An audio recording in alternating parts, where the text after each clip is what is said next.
Yeah, you're totally fine. You're totally fine. How was your day at work? It was good. It was productive. It went by quick. A lot going on, but the grind doesn't stop, man. It just keeps going. There's always Yeah, something. as what, VP? Yeah, VP of operations for three apparel companies. Yeah, man. That's a lot. How uh Yeah. how many employees do you guys have? So right here in California, in San Diego, we have I think right around 50 employees in this headquarter. And then out in St. Louis, we have about I'd say about 80 at our St. Louis Oh location. man.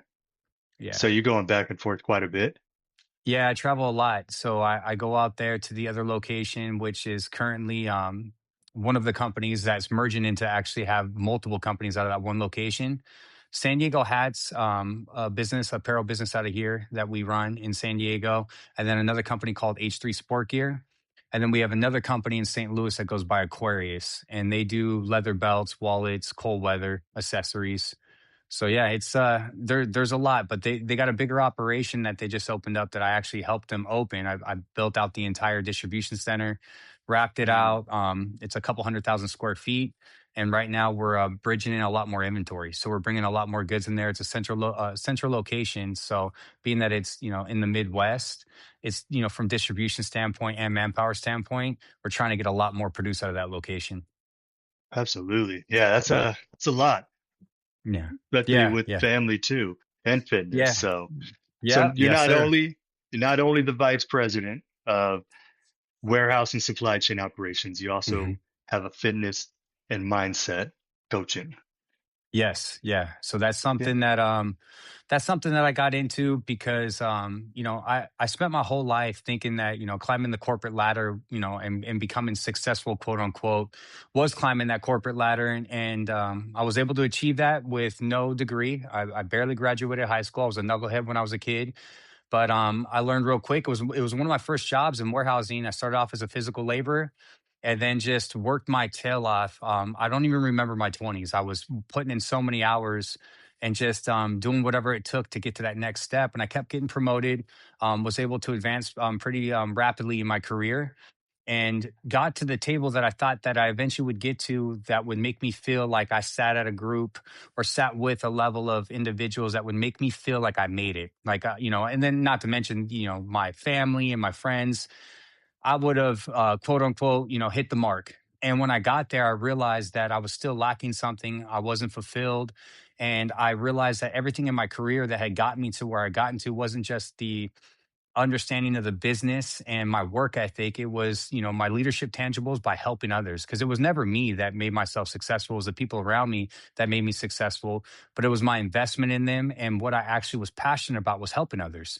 I didn't care about supply chain. I didn't care about distribution and operations. I cared about the people and I was really invested in that. And so helping others was something I identified that made me feel it was the driving force behind everything that I did. So then I said, okay, well, fitness was the confidence builder. And it was something that allowed for me to align with my habits, my routines, and my disciplines. So I figured, why not try to, pour into others and try to speak out, on a public platform such as social media to try to use my voice to encourage men, fathers, people that are struggling, that there's a constructive way that you can go about life when you're going through hardships. And there's the destructive way. The destructive way is vices, alcohol, drugs, and that depression state that a lot of men go through, that they're masking the pain and they're running from it, but there's something on the other end that's 10 times worse when you continue to go down that vicious cycle. But if you go Hmm. towards, things that are constructive, such as fitness, such as personal development, habits, and you could take self pride in what you do and who you are, well, eventually you find out real quick that you can get out of that rut. But you have to put in the work and you have to face yourself, most importantly. You can't run from the man in the mirror. And so I figured if I could get my voice out there and try to inspire, motivate, which I knew in the beginning when I started doing it that people were going to criticize and ridicule me, and, as a father, as a businessman, as a man in general, especially in my community, I knew people would throw take their shots at me, and I was willing to put my neck out there. I was willing to take those shots. I've stayed consistent for 3 years, posting on social media every single day. spreading words of positivity to try to, help as many people as I possibly can. And things are starting to compound. And, truth be told, I've had a lot of people reach out to me and tell me I've saved their life and I've done things for them that I didn't even know I was doing, just simply by showing up every day and trying to show them that there's a better way. There's a way that they can fight through and they can get through it. And if I can do it, Absolutely. they can do it too. Absolutely.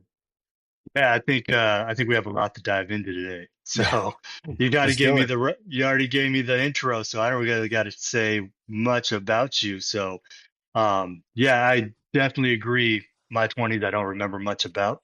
I worked a Mhm. lot and just Yeah. grinded. And I'm on the same boat as you, 43, own a business, barely graduated high school, started my first business out of high school. And I just came to a point in life, like I love my business. I love giving my men work, helping them provide for their family, but I just felt like there was something more to give. And Hmm. what I connected with was dads.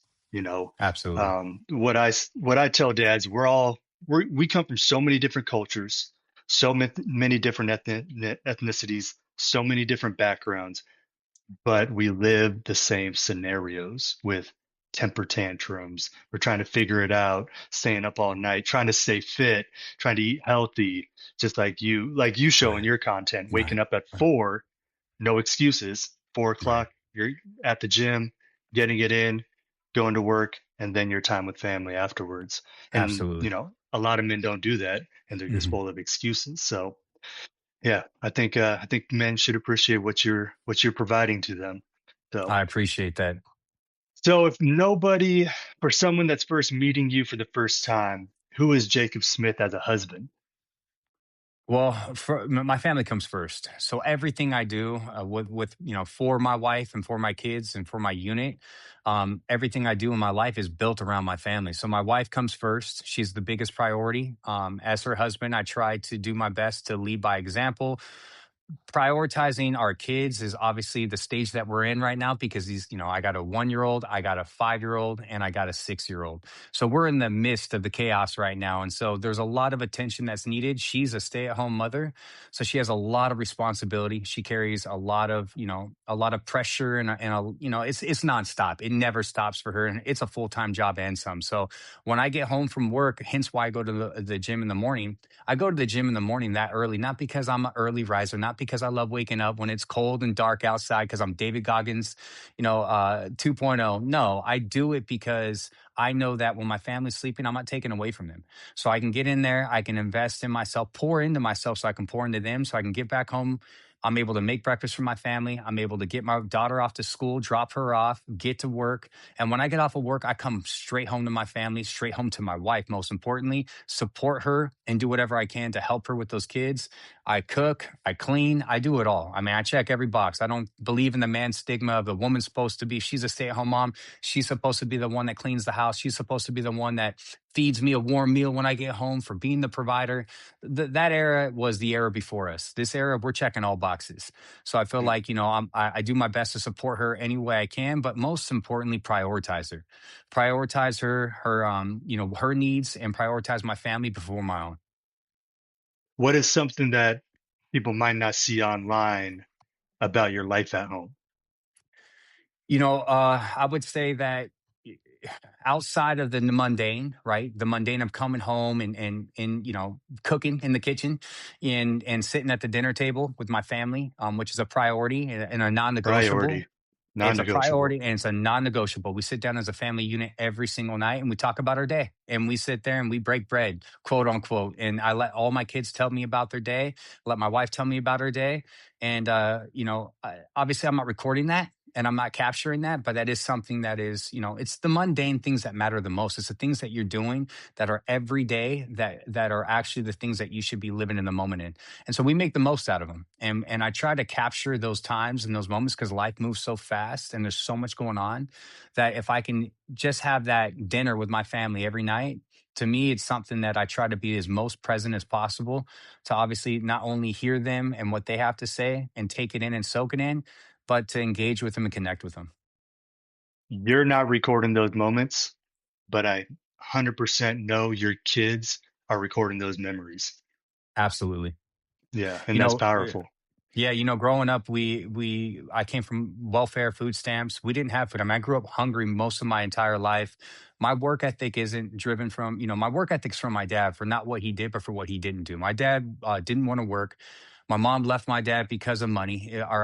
We were always struggling as kids. So, 8 years old when my mom left, and my dad, was stuck with us four kids. We were struggling, and so for me, we never sat at the table. We never sat at the dinner table and ate as a family. We barely had food in general, and so for me, I always wanted to make sure that that was never the outcome for my family. And so my work ethic is really driven through some of my trauma, some of my past experience. So I turn all those negatives into positives and reinforcing acts that really drive me forward.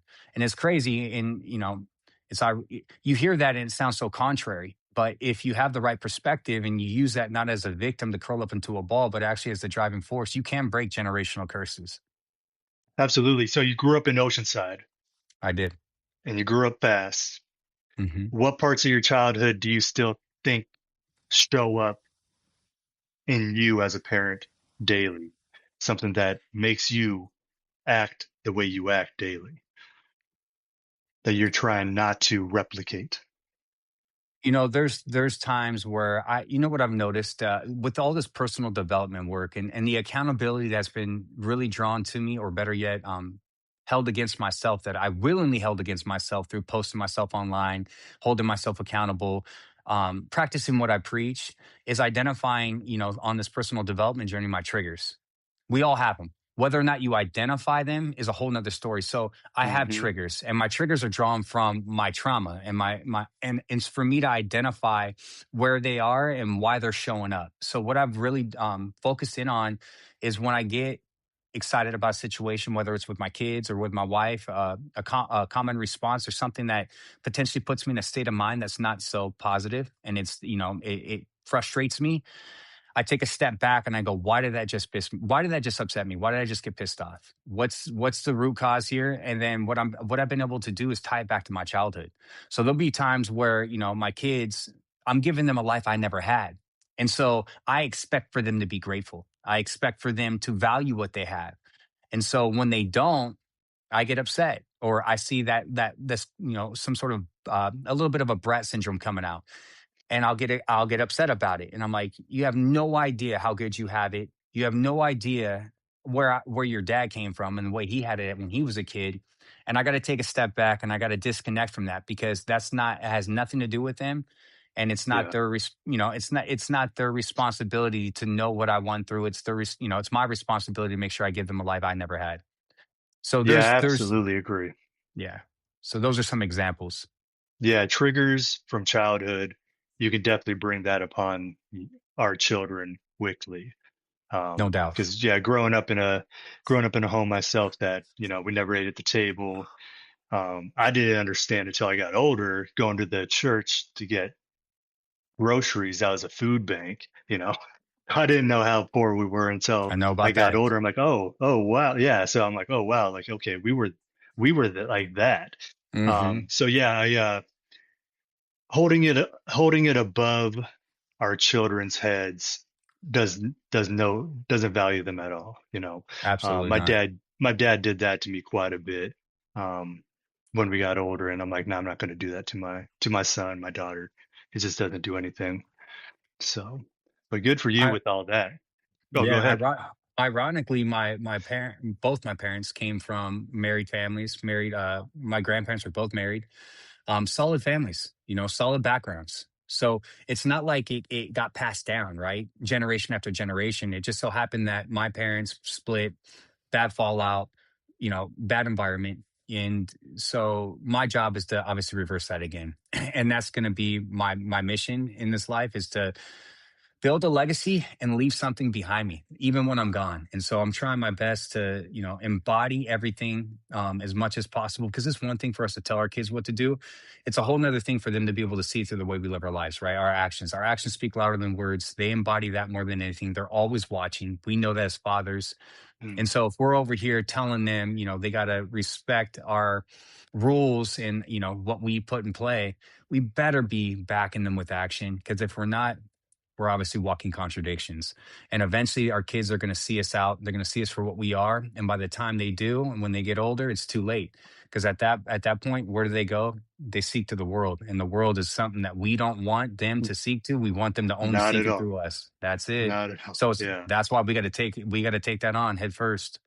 Yeah, I want to be raising my kids. I don't need the world. I don't need an iPad. I don't need YouTube raising my kid. Absolutely not. I'm with you. When when you look back, what did young Jacob need most that adult Jacob is now giving to his kids? Man. My presence, my attention, my love. Being there for my kids, telling my kids every day how much they mean to me, but also how special they are every Yeah. day. I mean, you get me emotional just by asking me that question because it's Yeah. just obviously it hits right, but it brings me back to my youth. But telling them every day how important they are, telling them how special they are, that they can do anything they set their minds to, positive words of affirmation as much as possible, and just showing them that they're my number one priority. They're my world, and in showing them that there's nothing more important than they are to me as their father, and that they will always be number one. They will always be my priority. My family will always come first. Yeah.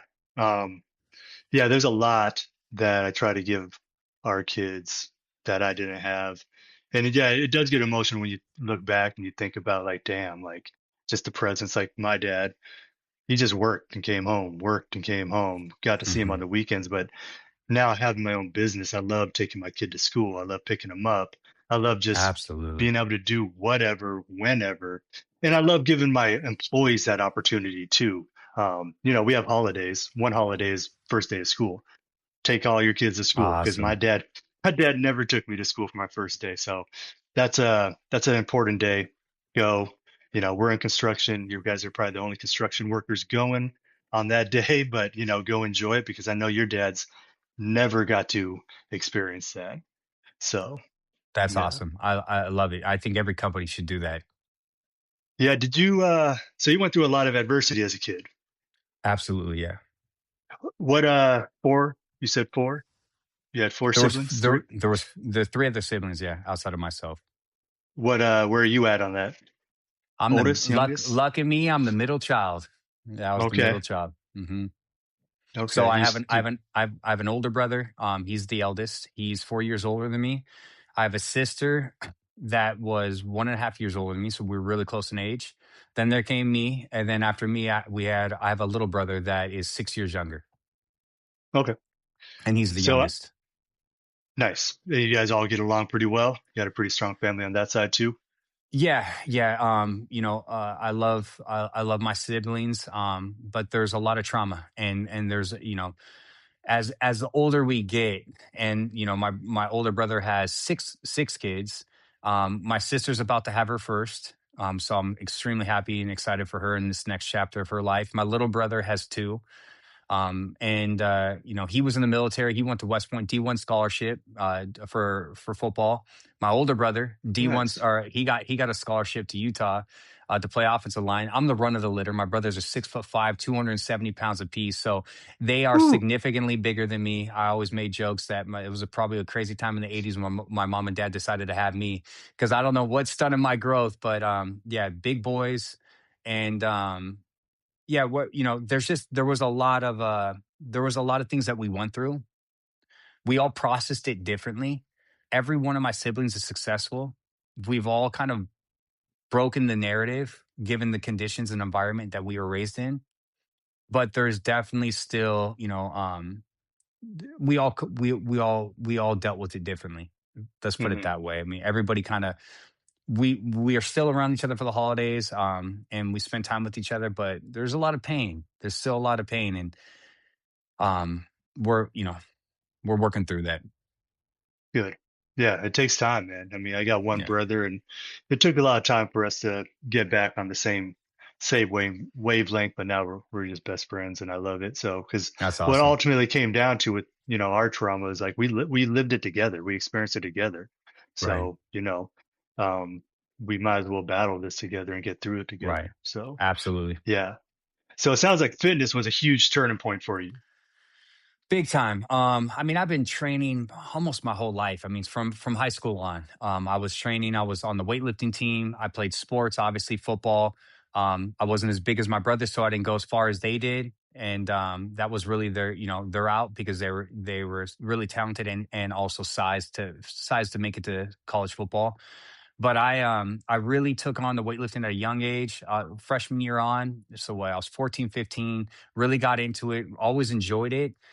Fell off from probably 18 to 20. So 2 years, I kind of fell off in the gym, put on a little bit of weight, lost my confidence, lost my aura per se. And my ex girlfriend at the time broke up with me. And that little moment that I went through, just I calibrated back in, locked back into the gym, and I never looked back. From 20 on, I've trained my entire life pretty much from that point forward.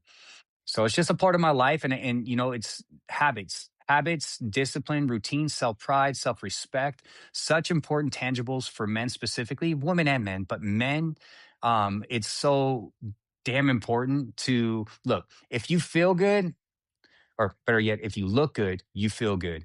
That confidence Absolutely. radiates off you. It's energy, but also the discipline and the non negotiable habits that you instill in yourself, they bleed into every other aspect of your life. And so that's why I always try to preach that to men. It's like, it's a lot more than the aesthetics, it has a lot more to do with your mentality. Being able to have delayed gratification in what you do, hard, intense training that puts you through blood, sweat, and tears to get through it. And you got to push yourself, right? And behind that push that you do, guess what? You grow. But isn't it the concept of life? You don't grow in the or the easy times, you grow in the No, hard times. So, absolutely. yeah, it's just, to me, it's the staple. It's the staple, but it's not the end all. There's a lot more to life than just fitness. But I always try to build it around that because I feel like a lot of times people, they try to read a book and they try to read themselves into positive affirmation, but they got to live themselves into that positive state of mind, that positive affirmation. So it's action. It's action first. And that's why I feel like, that's one thing we can control as men. And then from there, you build upon it. That's just the foundation to keep building. It is action. I tell every dad or any man, the hardest part about the gym is just walking through the doors. Oh, Once you're through the 100%. doors, it's a whole nother thing. You got the good feeling, you got the vibe, and everybody in there is trying to be the best individual they can be. That's So, it. like when I see someone that's out of shape there, I'm like, yeah, let's go. Hmm. I'm super pumped when I see someone in there trying to get in shape. Like, Absolutely. they get nervous about coming in there, Hmm. but everybody there is rooting for you to become the best version of you. And that's why I tell everybody, like, oh, it's so intimidating. No, it's not. It's actually not intimidating. Right. Every single person in that gym, if you ask them for advice, they will give you advice because they want to see you Absolutely. win. Yep. So, Because they were no, once there. they were once there. And yeah, Hmm. it's not easy. Yep. So, for a dad who feels stuck, overweight, and tired, what is the first step you would tell him to take? First, you got to act. You just got to move.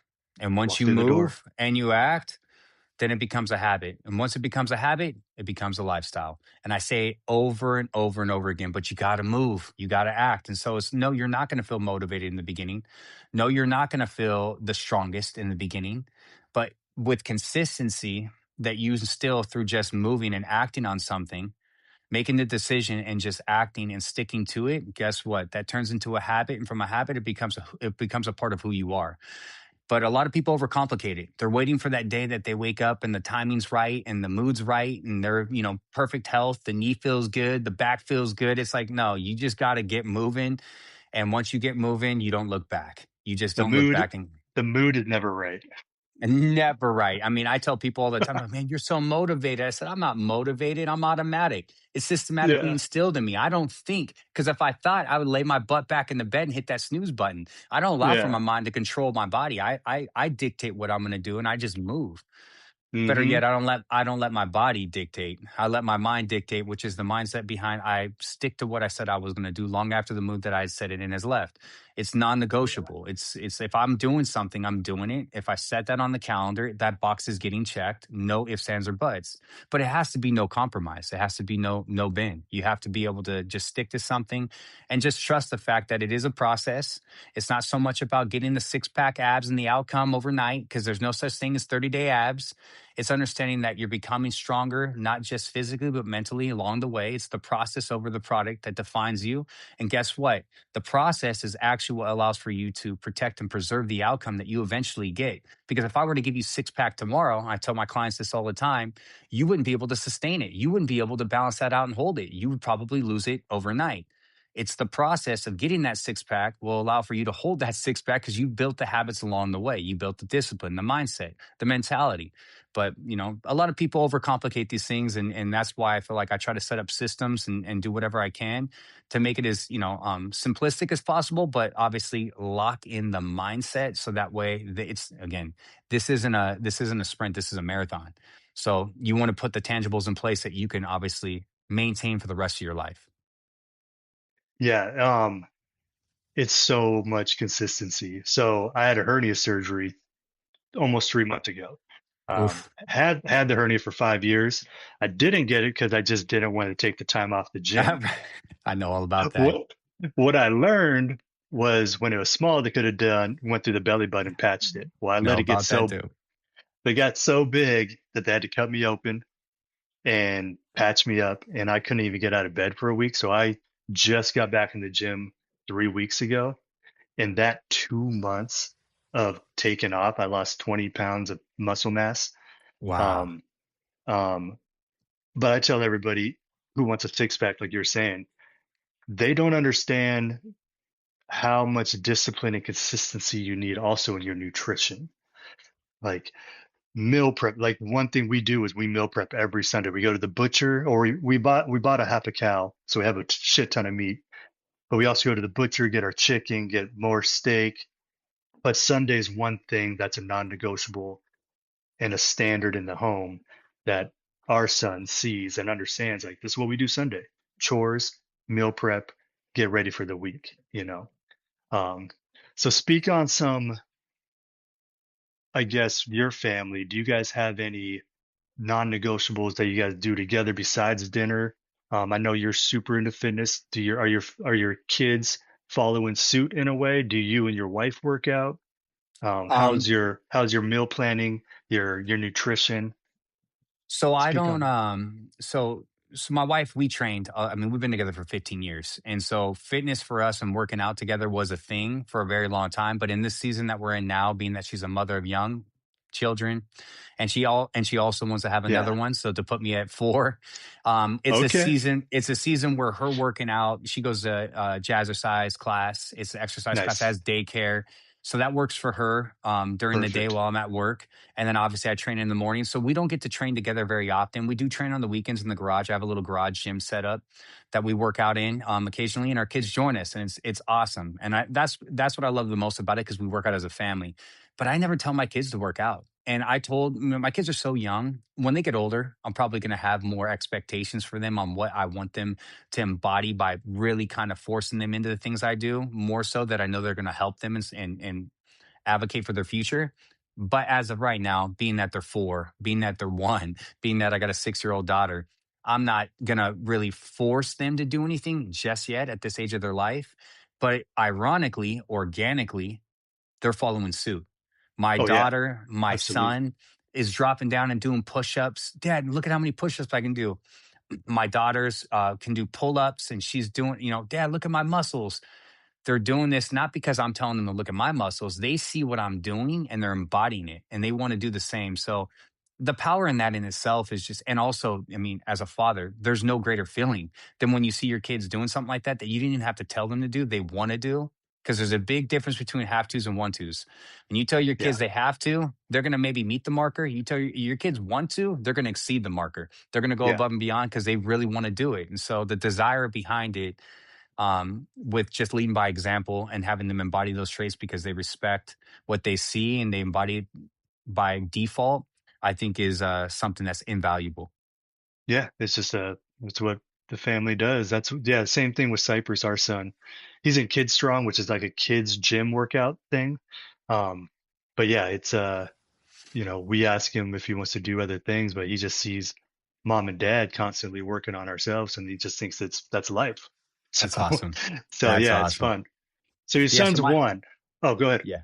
No, I was going to talk to you about the nutrition side. So, Yeah. nutrition, I do my own meal preps. I don't expect my wife to meal prep for me. I eat really regimented routine, chicken Yep. breast, white rice, jasmine rice all week during the day. Breakfast is the same. I eat my protein, my Greek yogurt with my protein powders, my egg whites. I don't expect my kids to eat egg whites. I don't expect my kids to eat non-fat Greek yogurt. I don't expect my kids not to be able to be kids, right? So, Well, they need the I fat right now. yeah, yeah. So I let them have their pizza nights and I make their pizza. And while they're eating their Hmm. pizza, I'm eating my meal prep. And so it's a battle for me that I've learned to just, I can open up my pantry. They got the little kid snacks in there, the little fruit roll snacks, not fruit roll-ups, but like the healthy fruit snacks in. And I got to reach past them every day. And so, I eat what I eat, but I don't put that expectation on my kids at this stage of life. I want them to be able to be kids at the same time. They can eat their peanut butter and jelly sandwiches when they want to. And I'm not going to sit there and say, you can't be eating just peanut butter and jelly sandwiches. Now, I don't allow for my kids to grab just Doritos. I don't buy that stuff. We don't go to fast food. We don't drive through McDonald's and through Taco Bells. I refuse to take my kids. My kids have never eaten McDonald's and Taco Bell. I don't want them to eat that processed junk. But at the same time, I want my kids to Yeah. be able to be kids a little bit, not suck the joy out of this stage of their life. Yeah. Cyprus, I coach a soccer team, and last week, one of the parents brought Gatorades for like the snacks after the game. Cyprus has never had a Gatorade. So, so he's like, "Can I have it?" I'm like, "You can try it, go ahead." Because I knew he wasn't gonna like it because I tried to give him soda once and he thought it was like hot. Oh yeah, So it's he, spicy is what they say. yeah, yeah, so the carbonation. So I Yeah. opened it. He took a sip. I'm like, "You like it?" I could tell when he's lying. He's like, "Yeah, I like it." He put the cap on and gave it back to me later. I'm like, "You want to finish your Gatorade?" He's like, "No, I'm good." Like, That's because awesome yeah, your kid when your kids are around you eating healthy, they're just thinking that's the norm. for So sure. when we ask Cypress, you get to pick dinner tonight. What do you want? He always picks Korean barbecue, hot pot, or sushi. He's Oh, never I love it. picking. Occasionally he'll try to squeeze in Red Robin, and that's typically after like a Taekwondo belt test. And then we wake up the next day feeling like shit. But yeah, Yeah, you uh, know what? I call those refeed meals. the Yeah, refeed those. meals. That's Yeah, it. Yeah, I call them reminders of why we meal prep. right. My my body does not want to eat that. No So. doubt, no doubt. And it doesn't even taste good as you get older. Like No, unhealthy food doesn't even taste good. it's not worth it. So no, no, not worth it at all. So your son's one, Hmm. right? Hmm. Okay. And it sounded like there was a pretty difficult time before your son's birth with your father passing away. Yeah, yeah. You you Yeah, mentioned that before your son was born, how that kind of changed everything for you. And can you elaborate how that made a dramatic change for you with your son's birth and your father's passing? yeah, yeah. So I touched on my father earlier, and I don't want to put out a bad read on my dad because although my father wasn't a great provider, he didn't he was lazy um in his role in that regard. My father was a great man. He had a great heart. He was a lover and he raised us kids and he never left us. And yes, we might have struggled. We didn't have the money. We didn't have the nice things in life. And that was an area that he was faulted. But one thing my father never ever checked out of was being the present, loving, and compassionate dad that was always there for us kids. And so when my dad passed away, being that my father, raised us and was my dad was the only person I felt like I could really talk to about anything. And so when the day after my birthday, which he was at my birthday, we went out to dinner and he was totally fine, normal, healthy. Next day, his heart gave out. And I got a phone call from his girlfriend saying that he was in the hospital. They had revived him, but he had been unconscious his heart had stopped for 6 minutes. When I got to Tri City during COVID, this happened. I got into the hospital and they let me into the room and I seen him there, obviously unconscious, but he was breathing. And I just believed that, he was in a coma or he was, he would come out of it.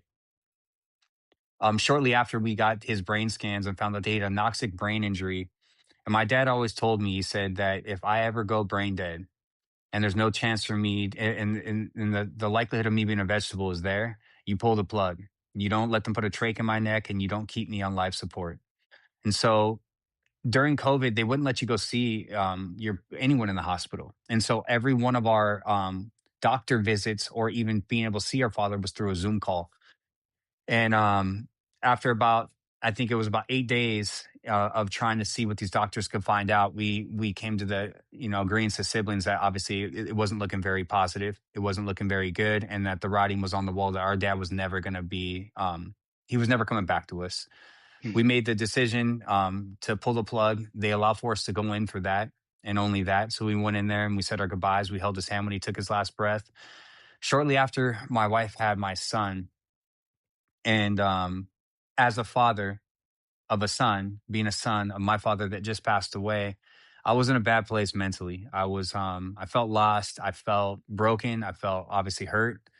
But at that time, I'd started reaching for alcohol a little bit more than I should have, and I used it as that scapegoat and that masking tool to kind of allow for me to check out of reality. And I didn't want to cope with the fact that he was gone, and I was running from it. And I, of course, wouldn't admit that at the time, but that's exactly what I was doing, being in denial and trying to run from my feelings and my emotions.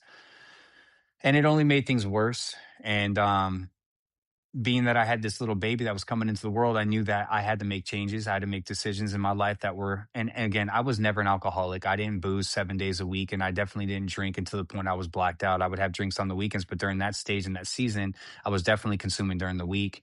And I was making, let's say, not decisions that I usually didn't make. And we know that with alcohol, it induces those bad decisions and it makes you irrational.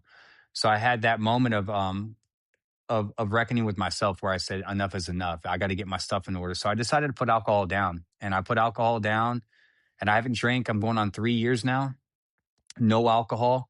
And honestly, my life couldn't be better. It's been hard, no doubt. I tell everybody sobriety is hard. There's no sugarcoating it. Day to You day. don't, it is not easy because I call it raw dog in life. You are facing life's greatest challenges and hurdles without any escape. But guess what? Through those challenges, through facing them and not running from them, by reaching for advice that allows for you to disconnect from the reality of the world, you work through them and eventually you build strength, just like the gym. By going up and showing up consistency, you get stronger and stronger and stronger to deal with you get the mental resilience to deal with the adversity and opposition. And guess what? You don't get knocked on your ass. You're able to push forward. You're able to keep fighting and you become stronger, but you have to face it. And that's not easy. It's not easy at all. And even when you get stronger, you're still going to have moments where you get blasted from time to time and you want to reach for that drink. I mean, I'll have moments, but guess what? Every time I've ever wanted to reach for a drink over the last 3 years, and it's happened a few times to me, is when I was at my lowest frequency. It was when I was going through the worst of times. And that told me everything that I needed to know. It wasn't when I was having a good time. It's not when life was good. It was always when life was going bad or life was hard and challenging and difficult and stressful. And the weight of the world was on my shoulders. And I wanted to what? Run and disconnect. And so that told me everything I needed to know. And it just further validated that the purpose and the journey that I was on was something I was never going to deviate from. And I wasn't reverting back. And so that's, something I've stuck by and something I plan on sticking by to the day I die. I don't ever plan on Yeah, going back to alcohol. that's powerful. Yeah. Congratulations on that. 3 years. That's great. Thank you. Thank I you. just passed 400 something days. Yeah, a little Awesome. bit. But yeah, I woke up April 13th after just like one drink and my body was just like, I think we're done. And I'm like, yeah, I think we're done. Like That's all it it takes. just yeah, I just woke up and like I've been doing this since 15. Um, you know, hit the gym all week and then drink on the weekends, defeating the purpose. And then Counterintuitive. yeah. Yeah. And I grew up in a household that, my parents drank, more so my mom. But now I look at it like, Cyprus is never going to really experience alcohol in the home. So, and I think that's breaking a generational cycle. just like you were speaking of. Love it. Love it. So I'm pretty excited about that. But yeah, it's a day to day thing. It's hard. Some days It it's is hard very because hard. you just reach for it. It's like, oh, I had a bad day at work. Want to have a drink. So and it's hard. Decompress. Yeah, decompress. And it's so me and my dad have a good relationship. Mom passed away about 4 years ago. Sorry to hear Um, that. yeah, survived stage 4 cancer, but unexpected when she did. But had to cope through it, but got through it. But my dad, he's a wine collector. That was me and his thing. He knows a lot of winemakers out here in wine country. So I do miss going out and just spending a Sunday with him. Um, but we just had to find new ways to connect because he still Of loves his course. wine. He still comes over, brings 2, 3 bottles of wine over for himself. So does my mom. Yeah, she's a Okay, big wine yeah, drinker herself. Yeah. I mean, alcohol yeah, was in my family too. That's all I knew growing up. It's all I yeah, knew. It was alcohol on both sides. And they all drink yeah. still to this day. But the point that you hit that really resonated with me, that I put a smile on my face, was that you said that my kids will never experience alcohol in the home. For me, that is something that, like, my daughter, when I quit drinking 3 years ago, she's 6 now. She was 3. She's my eldest, and she can't remember 3 years old. So all she Yeah. knows is what she knows now, which is her dad has never drinking a beer, never drank alcohol ever in front of her. And guess what? For the first time ever, she's starting to ask questions. And for the first time ever, she goes, "Dad, why don't you drink beer?" And I go, "Because I don't want to, sweetie." She goes, "Why not? They're all drinking beer." I go, "Because Daddy doesn't want that." "Why don't you want it, Dad?" "Because it does no good for me." But I see, I can say that to her, and she can start to ask questions like, "Well, what does alcohol do?" And then she's starting to figure out for herself why her dad doesn't do it, which is because I feel like it's something that isn't something that's productive. And I also don't believe it's something it's gonna make you make I could tell her it's gonna make her make bad decisions, and it alters your state of mind. And for that, it brings no good into my life. And so that's why your dad doesn't do it. And I think that that in itself is enough for her to grow up in this household, including my 2 boys that are right behind her, to have an opportunity to live a life of sobriety and not feel like they need to drink alcohol to fit in, because they were raised in a house where they knew and what they saw was something that they feel was normal, not abnormal. Let's be honest. Growing up for me and you, sounded like you came from an environment I did. Yep. Alcohol was normal. That was, I mean, if you were if you were at an event with family, everybody was drinking. And so if Hmm. you weren't drinking, that was that. People are like, "Why aren't you drinking? Yeah. Why don't you have a drink in your hands?" And so for me to be able to provide my kids for that, and to hear you say that, and that's what it's all about. That is what Yeah. it's all about. Yeah. Leading by And example. yeah, dad's just pounding water. Exactly. Yeah. Exactly. No. Yeah. No. Yeah. It's alcohol is a very difficult topic sometimes for me, but yeah, I love it. I love being sober. And I'm just going to continue this path as long as I can. We're in this What do you? together. I appreciate that. What do you wish your father could see about you, right now as a man and a dad that you are today? My dad got to see me as a father with my daughter, which was great. I value that so much. He was there for the first year of her life. Um, and so he saw me as a dad. And that I'm extremely grateful for. And he was really proud of me. He was there when he came to the hospital. He gave me a big hug and told me, "Welcome to fatherhood. Now you know. Now you get to experience the best chapter of your life." Um, I'll forever be grateful for that. But if my dad was still here today, I know he would be proud for not just me being a provider, which he got to see back then when he was still on this earth, but also the man that I've become over these last, 3 years now on this journey that I've been on, being more present, um, being more intentional, being, more available, and also prioritizing my family before anything else, before my career. Because 5 years ago when he was here, I was very much so working a lot more, putting in more hours, and it was taken away from my family. But I was doing it for my family, right? But it's a double edged sword. Where now he'd see that I've really kind of come to my senses and prioritize my family even over my career, and I realized what was most important, and that's the people that I do it for. That's awesome. When you first found out you're going to become a dad, what was your first emotions? What'd you feel? Man, always wanted to be a dad. But when I found out that I was gonna be a dad, I was always driven. I always had purpose with myself and my life and what I wanted to be. I had goals and aspirations. I thought I had a why and a driving force, which was myself. But when I found out that I was going to be a father, I activated into a whole new mode.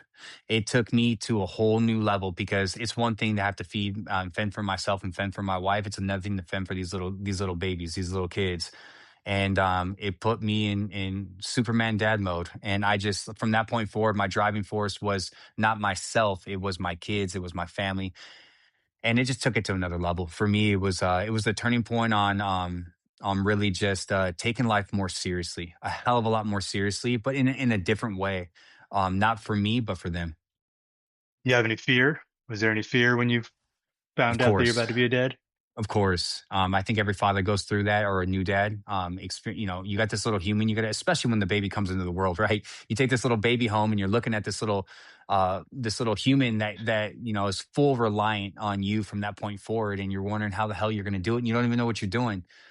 Yes, I had fear. No. Yes, I think the trauma of my life started to revert back to, am I gonna fail them? Right? You start to question, can I do this? And but again, just like we talked about earlier with fitness, on a journey of trying to become better and do better, you just show up, you act, and then from acting, it becomes a habit. And before you know it, it's part of your life. And my family is part of my life. And I just moved good foot in front of the other, kept showing up. The fear went away. What did fatherhood immediately expose in you that you knew you had to work on? Fatherhood for me, what it exposed, that's I got my cat jumping up. Sorry about that. Oh, it's all good. You're gonna have to crop that part out. Oh, Um, no, we keep it yeah, real, man. We we just let gotta it keep flow. keeping the cat in the background. Yeah, it's Um, all good. I exposed just for got me. back from the gym, so I'm still kind of sweaty. So, Nice, nice. yeah, I do. I got mine this morning. It was a good one. yeah. Honestly, what don't kids expose? And I think that's the other thing about parenthood. It's like all of your weaknesses that you might have looked past, they get amplified, and there is no looking past them. It forces you to look at them because with these little eyes that are watching you, you'll have a moment where you lose your cool, and then you look over and you see your kid looking at you, and you want to talk about conviction, you want to Oh, talk yeah. about a moment of self-reflection. They convict you on a whole nother level. There's no Hmm. hiding. There's no hiding. They know, and they see everything. So that accountability with those little eyes to sharpen yourself, to identify also in that moment where you slipped up and own it, and then have to reconcile. um I would say that that's probably it right there. Yeah, you never realize how much like apologizing to like a 3 and 4 year old for your behavior. It's Surreal, surreal, yeah, but you got to do it. You got to do it. you do, because they're Mhm. looking at you like you're acting like a child right now, Yep, and you're yep. like, I am acting like a child right Right, now. right. Like this is No not the doubt. way I'm supposed to be acting, and yes, I am sorry. So yeah, Right, I think right. apologizing to your kids is huge, and it teaches them to apologize as they get older. 100%. So, oh man, you said in the paper I sent you, becoming a father redefined what strength means to you. Was there was there a time that you lost your strength before your kids? Absolutely. I mean, and maybe people couldn't see that, but I felt it. I was living, I was harnessing those demons and that doubt and that fear, that hesitation, and second guessing a lot of what I was capable of not just achieving but maintaining. But yeah, they make you tap into a different part of yourself because again, the biggest driving force isn't yourself, it's others. It's what we were talking about in the very beginning of this call. I mean, you want to find a way to push through hard times, you want to find a way to find a life worth living, you want to find fulfillment. Do well by others, do for others. And you will find out real quick, through as exhausting as you thought that might be, just hearing that, oh, my life's hard enough. You mean I got to worry about other people and help other people? do it. Acts of service for others and watch what it does for yourself. And so for me, being a father, they gave me a different level of strength because everything I did was for them. And by doing for them, it allowed for me to do more for myself by doing more for them and providing for them and living for them and getting up for them and fighting for them and fending for them. It gave me strength that I never had before. Absolutely. Or are you an individual that tries to carry everything alone? I would be lying to you if I told you I wasn't. I think every man struggles with that. Yeah. Internally, we try to harness it all, the world on our shoulders, because we don't want to burden others. And that's Yeah. why I feel like, men need other men that they can talk to and that they can, because truth be told, men only really understand what men are going through. We can't expect our kids and for our wives to nor do we want them to. I don't ever want to burden. And let's be honest, we can be open with our wives and we want to be truthful with our wives, but we definitely don't want to release all of what we're carrying on our wives because it's not their weight to carry. It's our weight to carry. But yeah, definitely have harnessed a lot and try to internalize and figure it out alone. And I think as a coach, I mean, no one really asks you how you're doing, right? Because you're always Never. asking everyone else how they're doing, and you're trying to be there for everybody else. That people just assume because you're advocating for them and you're there for them that you don't need help. You right? You got it all figured out. But we're all human beings. We all Hmm. have things that we battle on a consistent basis. Little do they know by us helping them, it's helping us, but little they know we got our own demons that we battle and that we still got to get through. All Our the challenges voices. that we're all the voices, all the struggles that we go through that we just have to figure out a lot on our own because there's not a lot of other people that check on people that are constantly checking on people. What do you hope your sons learn from watching you handle pressure? My son is that dad doesn't miss. Dad doesn't miss. If I say I'm going to do something, I do it. That I don't break character and that dad shows up. I show up and it's like clockwork. I don't miss. I won't miss. And my son knows that I honor my word. Everything that I say I'm going to do, I follow through. I'm currently coaching my son and my daughter's t-ball team. I coached them last year, but this year I decided to step up to team manager because I'm not going to watch my kids from the sidelines and just show up. If I'm there, I'm going to show up fully. I'm going to be present and I want to be involved. And yes, it's more responsibility on top of the responsibility I already have. And I have a lot of it, but I'm willing to take on more and I'm going to take on more behind that. I intend to take on more tomorrow and the next week after that, because at the end of the day, that's what we are here for as fathers is to be as involved as possible and to do as much as possible for them. Put it on my plate. Put it on my Yes, plate. sir. Hey, Hometown buffet, all you can eat. you can eat. I coach my son's soccer team. Awesome. Let me tell you, um, I want to see if you can relate. How difficult is it for you to separate dad and coach? And how difficult is it for your kids to understand this is coach, this isn't dad right now? Because what my You son does at home, he's like, Dad, you need to stop using your coach voice. I'm like, I think my coach voice is my dad voice. So, so they that's go hand in one hand. thing. Yeah, and I've been coaching him for 3 years, but that when we're just starting to be able to have him understand coach and dad. So that's a very difficult thing, but it's so fun to coach your kids and coach their friends. So what are you experiencing with coaching your kids? Last year was my first year coaching. I just coached my son on the T-ball team and I was the assistant coach. So we were taking the direction of the team manager, which this year I'm the team manager. I was like, I'm taking over this year. I want to be able to coordinate everything and have more control over it. And I was So able to you get my didn't like daughter. something. Yeah, yeah. That And I was like, we're running that's the this different. We're VP in running. you. Yeah, yeah. We got to take charge and we got to make sure that this thing is more structured because it's like trying to herd cats on T-ball. It's like Oh these kids' attention man, spans are this short. digging So, for worms. oh yeah, oh yeah, squirrel. Yeah. So Yeah. you gotta make sure that they stay engaged, and it takes a lot of organization. It takes a lot of work, a lot of patience. So this year I decided to take that on. But last year, I would say as the assistant coach, I struggled when my son had a hard time listening to me on the field because he felt as if, truth be told, there's times where he would only listen to me. And then there was times he wouldn't listen to me, he'd only listen to the other coaches.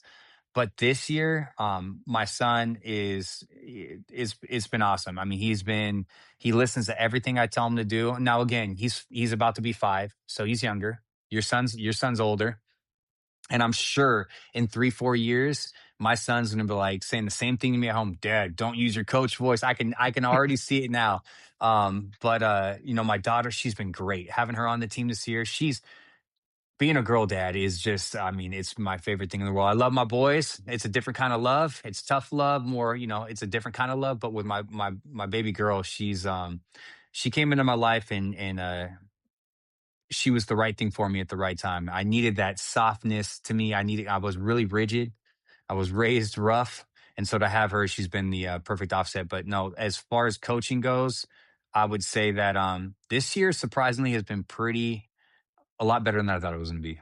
But they're young, so I expect to go through the same challenges that you were just talking about, and I'm anticipating them. And you know what? It's not going to defer me. The show goes on. I'm going to Yeah. keep pushing forward. Comes Yeah. with it. No, it's a blast coaching the kids. Let's go back because you touched on something I wanted to touch on. Your daughter. What what did your daughter teach you about softness, patience, and emotional leadership? Oh my gosh, what hasn't my daughter taught me? My kids teach me every day, but my daughter, being that she is a little girl, my little princess, you start to see more of the evil in the world, and you want to protect her from it first and foremost. Uh, yes. You want to protect her from everything, and you want to make sure that she never gets hurt, and you want to make sure that she understands what to look for. And so for me, I'm trying to show her through the man that I am. I want to set the standard high. I want to set the standard high, treat her like she is the princess that I know she is, and make sure that she always knows how important she is, how valued she is, and how special she is. So she demands that from a man in her life in the future. So every day just trying to, set that bar high and do it again, not with what I say, but how I live and how I treat her and how I act on a daily basis. The ultimate accountability by far. And she's also taught me a lot more about my emotional side that I've kind of, it is I've been calloused through my life and hardened, and it's made me very rigid and strong, but also disconnected from that side of, my emotions that she's allowed for me to tap back into. And so I've tapped back into that. And I feel like a real man isn't just a man that's rigid and hard and callous. It's a man that can connect with his feelings, his emotions, and still be hard and still be lethal and still be a force. It has to be both. And so she's really allowed for me to tap in. She's been the greatest blessing for me. The Yeah, greatest blessing for me. absolutely. I have a 19-year-old stepdaughter, and when she came into my life really young, one, I was scared as hell. And then but she and we have an awesome me and her we're like best friends. But she changed everything with me. Just everything that you're saying, even though she's not my blood, but that little girl relying on me. It just what a little girl will do to a grown man. It's just unbelievable. No words can describe it. No Yeah, words no can words can describe it. describe it. No words. Mm-mm. And yeah, no, I she prepared me to become the dad I am to her brother. And like I don't think I'd be the dad I am to her brother if she never taught me all the lessons I needed to learn Love it. as she grew. Yeah. So, but yeah, boys and girls are definitely so different. So different, so different. And my wife will say to me, so you favor her, or you favor, I see you favor, and I'm like, look, it's not favor, it's a different type of love. Yeah. She's gonna be coddled. She's gonna get I'm gonna overcompensate on the coddling. With my sons, it's gonna be a little bit more rough around the edges, because I'm raising young men, and eventually I want them to be strong enough to be able to face the world. My Yeah. daughter, I want her to be protected from it. And of course, she's going to be strong, and I'm going to make sure she has that confidence, and she realizes that she's capable of achieving anything she sets her mind to.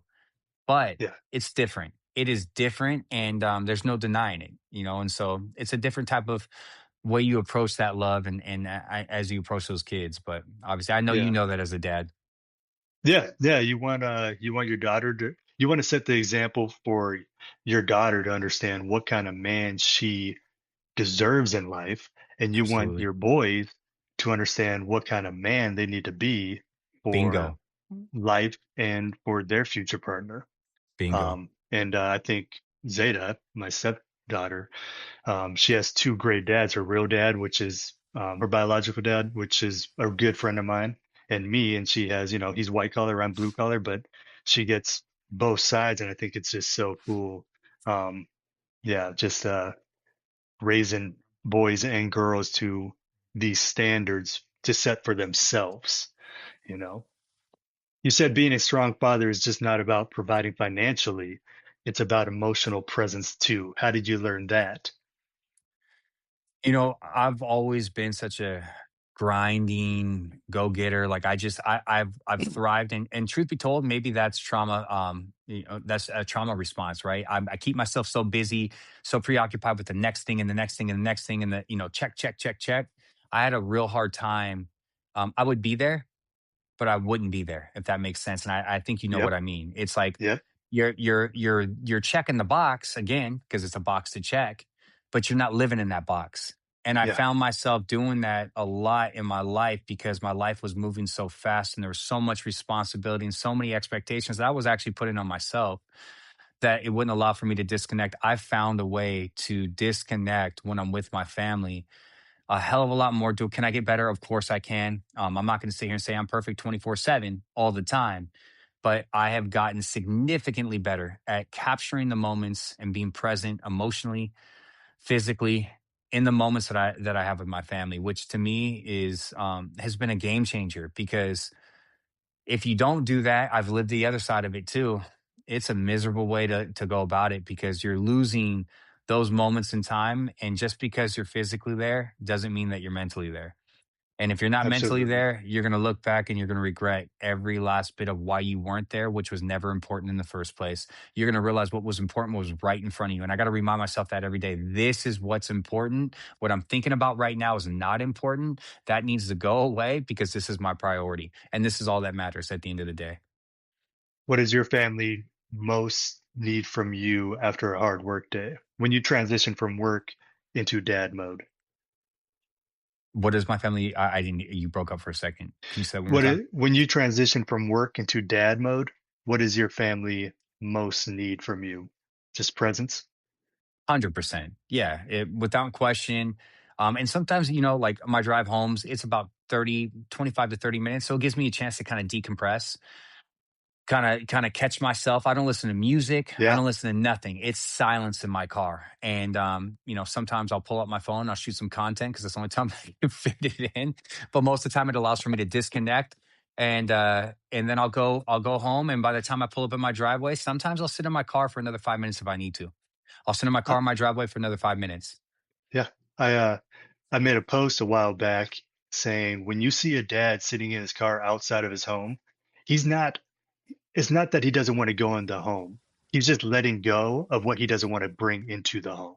Absolutely, without question. Yep, Yeah. and I can see how people think that, but it's definitely because he's trying to make sure he doesn't bring that stuff in the house with him. Yeah. Whatever he's dealing with out in the world, and he's not bringing it back home. Yeah, because stress, anxiety from work, it definitely can pull you away. And Hmm. right when you get in the home, it just, kids feel everything. They feel everything. Like when they say what's wrong, there and you say nothing. No, there's something wrong. They Yeah, know. yeah, yep. So, yeah, that's what, like, anytime Cypress calls me out so much where when he calls me out, I just believe him, So it's like, yeah, something's wrong right now. I don't know what it is, but dad's just feeling a little down. So, Right, and, he's and bringing being, energy. yeah, and being honest with them too, like, you're always going to be their superhero, but showing them that, sometimes my armor or your armor or dad's armor is kind of weak right now, that's good because they know how to pick you up. And it's crazy what they can do Right. to get you, re-energized with like a little hug or, you got this. It's just Man, crazy. So there's nothing better than having a day where you get your face kicked in and you come home and those kids run into your arms like you're the most important person in the world, and they just want it, they're just so happy to see you. All of what you thought was beating you down just gets released off your shoulders. You don't even feel it Yeah. anymore, it just goes away. There's nothing better. Yeah.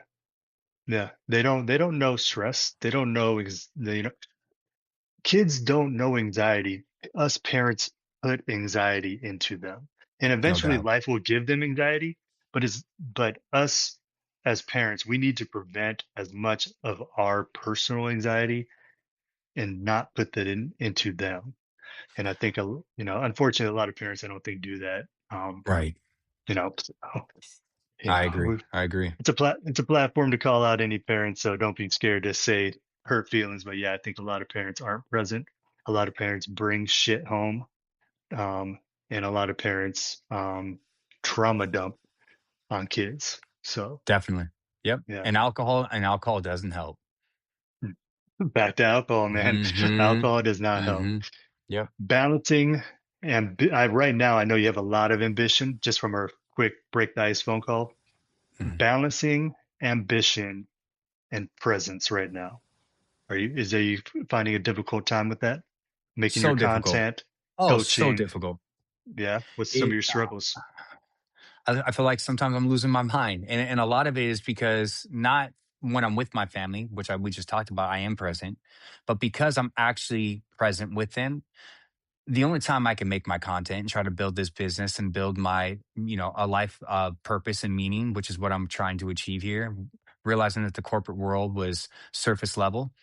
Although I need to provide financially, I do believe that I've been called to there's more behind what I'm currently doing with my life. And I know that, call me a dreamer. I believe that, I'm here for a reason. I'm here for a purpose. God put me here to help others and to be in a better spot, in a bigger, more important role for others than I currently am. And I'm going to continue to fight for that. But I'm not going to do it at the expense of my family. And that's the hardest thing right there. So what happens and, Yeah. and what I constantly struggle with and why it's difficult for me is because if I'm shooting content, which I have to push out daily, I do it in my car to and from work. If I'm shooting content, it's at 4 o'clock at the gym, in the gym parking lot and inside the gym. If I'm creating content that I shot during those times that I just talked about, it's after the kids are in bed sleeping, and my wife's asleep, and I'm staying up until 1 o'clock in the morning doing edits. And then I'm waking up at 3:45, 4 o'clock in the morning. I'm only sleeping 2.5, 3 hours, and I'm doing it over and over and over again. I'm not making any excuses and I'm not complaining. I'm not letting them know how frustrated I am that they're burdening my time to do things that I need to do that's building for them. I'm just eating it every single day and just not using that excuse and trying my best to keep pushing forward and hoping that, with compound interest that eventually something will start to show itself. But I got to be honest with you, over the 3 years, it's not so much what I've been able to, the business hasn't taken off and I haven't been able to leave my corporate job as I wish I would have 3 years ago. If you would have told me 3 years, of doing this every day, I would expect to probably have that business by now. When I say business, I have a business, but be able to do it full time and leave the corporate world because that was my goal. The person that I've become over the last 3 years of doing this is 10 times more valuable because in the midst of this, again, the process over product, as cliche as that might sound to a lot of people, who I've become and going after what I've been going after is more valuable than any business taking off and thriving because it's just something that I'm going to be able to now carry for the rest of my life. It's the Has man your I've wife become. has your wife ever had to help you see when you possibly were overextending yourself?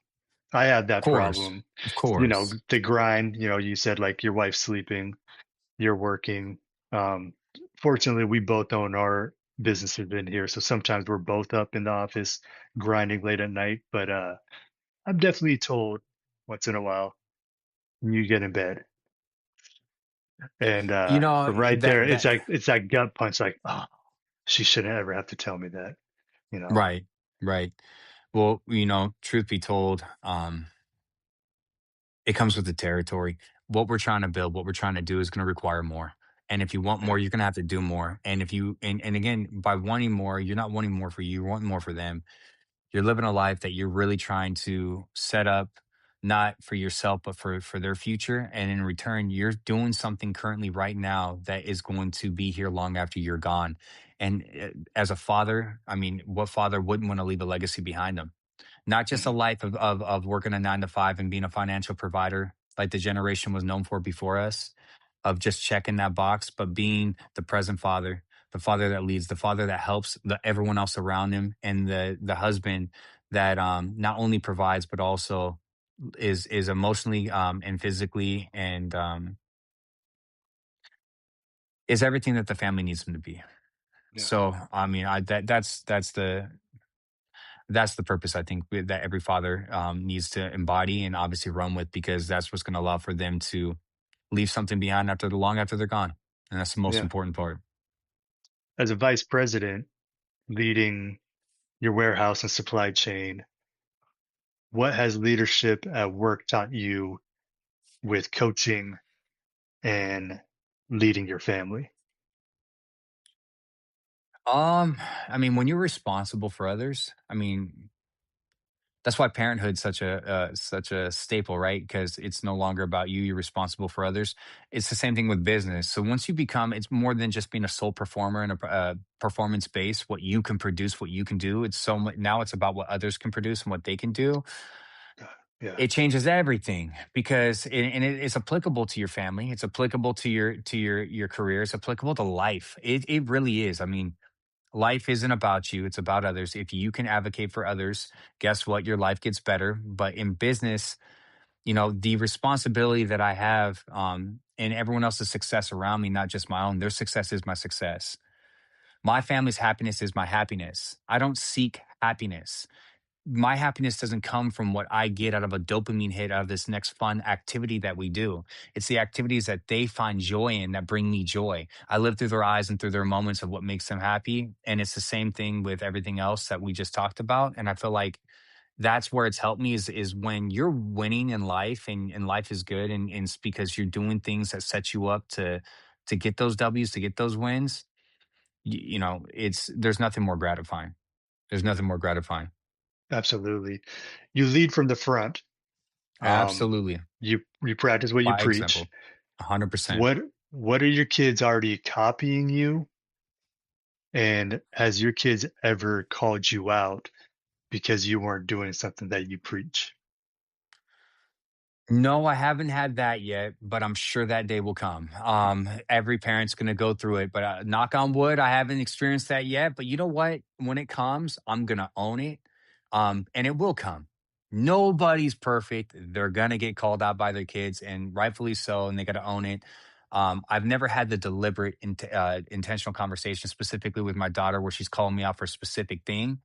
It's more of like maybe I lost my cool and I apologize, but she's not calling me out for it. But I know that day will come. It will come most definitely. I have no question because it's inevitable. None of us are perfect. We tried. We How do try to you be how do you explain discipline to your kids? through the way I live my life. Through like action. My son, um, every morning, and my daughter, but my daughter now stopped asking me this, but my son more so now that he's 4, about to be 5, is, you know, um, Daddy, you go to the gym at nighttime. Do you already back from the gym? He knows when he wakes up, I already went to the gym. I'm already back home, but it's, and then he asked that question. Of course. Yeah, of course, bud. Daddy already went to the gym. When you were sleeping, I'm back. It was nighttime. Yeah, it was nighttime. Why, Daddy? Because Daddy wants to be strong. Why do you want to be strong, Daddy? Because I want to protect you guys. Why do you want to protect us, Daddy? Because that's my responsibility, son. Why is it your responsibility, Dad? Because that's what dads do. And that right there and that dialogue, he's starting to think and he's starting to see through the way I'm doing things with his questions without me having to just sit there and spit a bunch of words at him and try to explain something to him on paper that I'm actually not really living. He's asking me the questions. Hmm. I'm not telling him the Absolutely. answers without the questions. I'm not trying to, paint a picture for him. I'm showing him through my actions. And I think that it's that kind of dialogue that I feel like is what really makes the impact. And they start to, then again, like we talked about, they embody it. They start to, it's automatic because it's all they know. I love how you answer all the whys. I'm a huge component of, or I'm huge on not telling a kid to stop asking why. Why? Because I Right. said so. No, they're learning. They want to Right. understand. Right. So it's our job and responsibility to help them understand. And if you got to answer 20 whys before they say, okay, and then walk away and start playing with the Legos again, answer every goddamn why you can. So Oh, be it. So be yeah, it. so be it. Because, yeah, like, if you have a question as an adult, you want to understand why. So, Right. you Right. know, so how do you and your wife stay connected with three kids? Course, it's not easy when they're this young and you get lost in the chaos. Yeah, But that's time. I take it, it's my responsibility. It's my responsibility to make sure because I know her hands are full and she's in the midst of it 24/7, overstimulated, crazy chaos. So it's my job to, drop in with some random flowers, drop in with something spontaneous, and constantly keep that spark alive. And so I'm always trying to throw those spontaneous things out there and gestures and showing her that I see her to keep that spark alive. And so it's something that I own. I don't expect from her. There was a moment where I was kind of putting expectations on her for reciprocation, but as a man, I realize that, it's our responsibility to lead not just it's our responsibility to lead our homes, not just our Yeah, kids. It starts with us, it finishes with us. It's us that have to set the tone in our homes. We can really make or break everything. And so it's our responsibility from front to back. absolutely. Yeah, we can really break things quickly too. 100%. Yep. How does your wife bring out you? How does your wife bring out you as a father?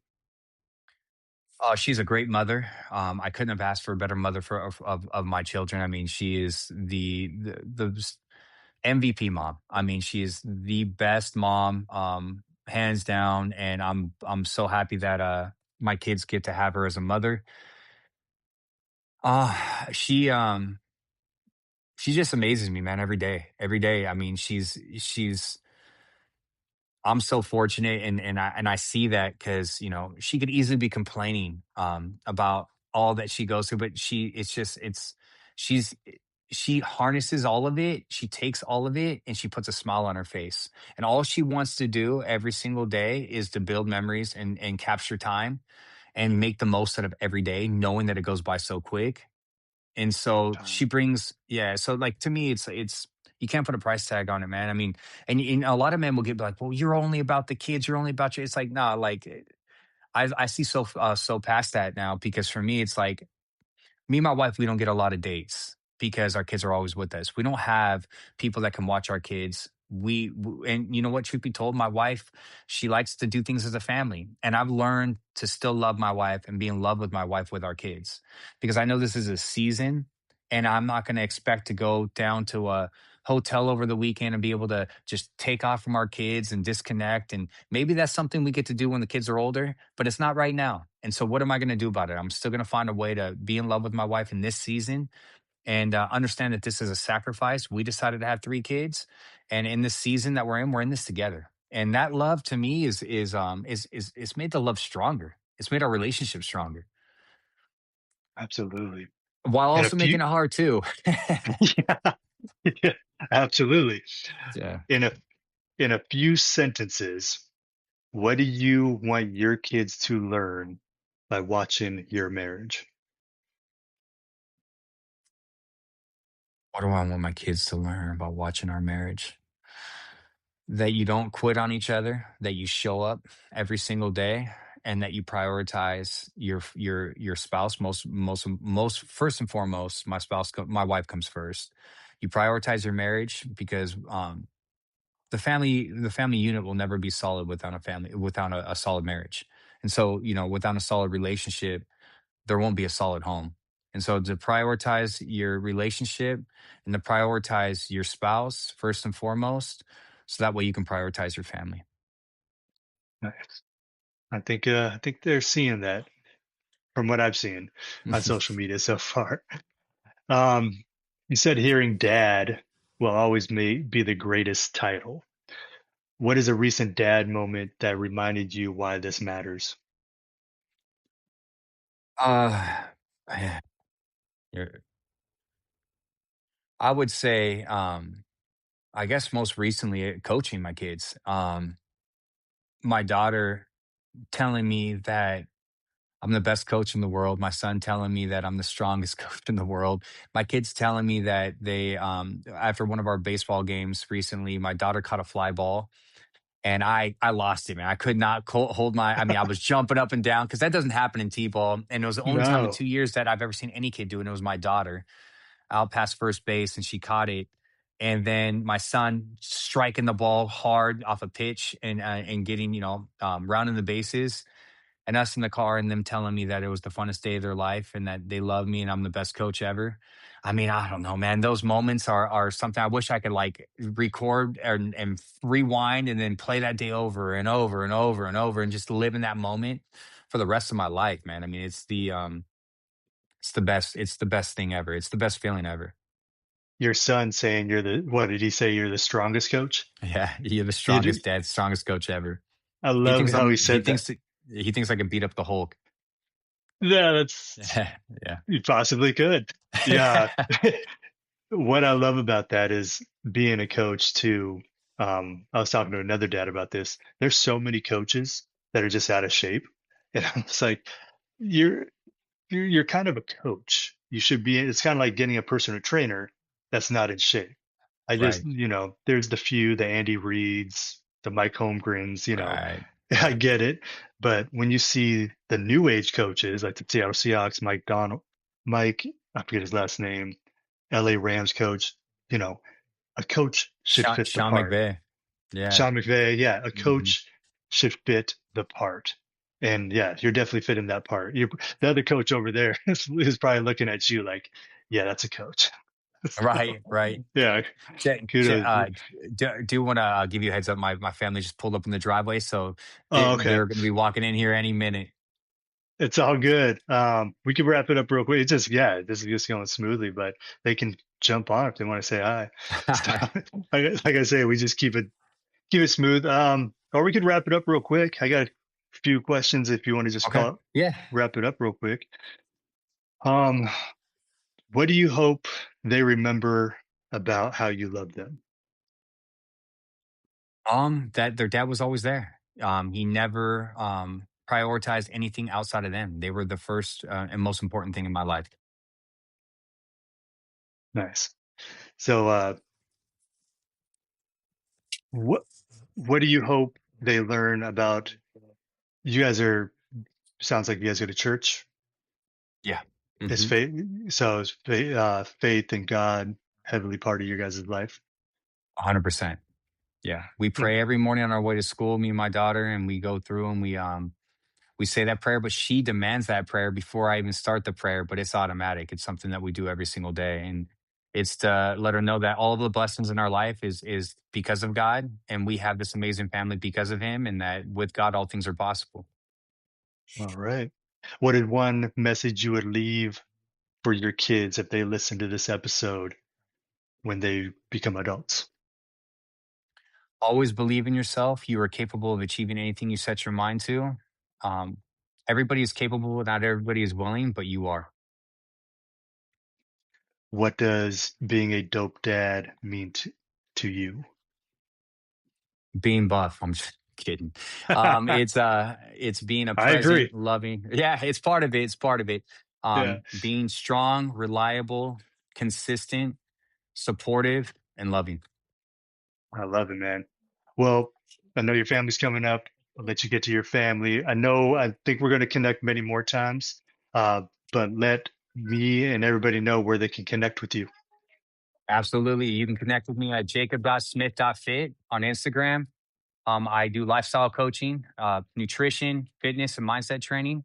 And I'm here to help fathers, men, get in the best shape of their life while also getting their minds right so they can be present fathers and be active in their families' lives. Love it. All right. Well, we're going to do a part two later down the road. Got much more to talk about. But yeah, I appreciate your time, Jacob. So Appreciate thank you you. so much. Thank you. All right. All right. You All have right. a We'll good talk one. to you soon. Go have a good Sounds time with good. your family. Appreciate it.